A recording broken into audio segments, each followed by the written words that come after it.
Sebelum hari sambutan kemerdekaan ke-69 tiba, terdapat beberapa pembayaran bantuan rakyat yang masih dalam proses penyaluran. Berikutan adalah kemaskini terkini yang perlu diketahui. Sumbangan tunai rahmah STR. Fasa ketiga pembayaran STR fasa ketiga dijangka selesai sepenuhnya sebelum hari kemerdekaan. Proses pembayaran bermula pada pertengahan bulan dan dijangka mengambil masa sekitar 2 minggu untuk diselesaikan. Sebahagian kecil penerima, khususnya yang membuat rayuan atau kemaskini permohonan, mungkin menerima pembayaran lebih lewat kerana proses kelulusan tambahan diperlukan. Bagi penerima sedia ada, pembayaran dijangka diterima sebelum hari kemerdekaan. Bantuan bulanan Jabatan Kebajikan Masyarakat. Bantuan bulanan JKM turut disalurkan sepanjang bulan Ogos ini sehingga hari kemerdekaan pada 31 Ogos. Ramai penerima telah menerima pembayaran, namun turut ramai yang masih menunggu, terutamanya penerima di Sabah dan Sarawak, di samping sebahagian di Semenanjung Malaysia. Permohonan yang baru diluluskan juga masih menunggu pembayaran pertama. Proses ini dijangka selesai sepenuhnya sekitar 26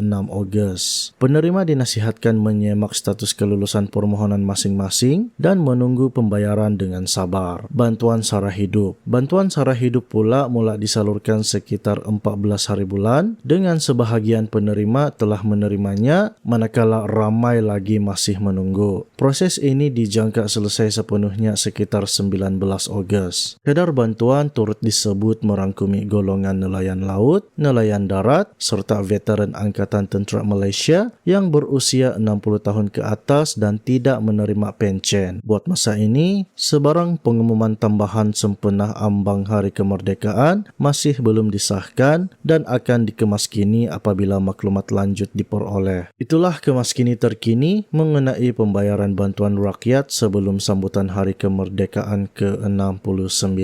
Sekiranya anda masih menunggu sebarang pembayaran ini, kongsikan pengalaman anda di ruangan komen dan jangan lupa tekan subscribe serta tombol loceng untuk kemaskini seterusnya. Itu sahaja laporan kami pada hari ini. Sekian, terima kasih. Teruskan bersama kami untuk berita terkini dan bantuan lanjut.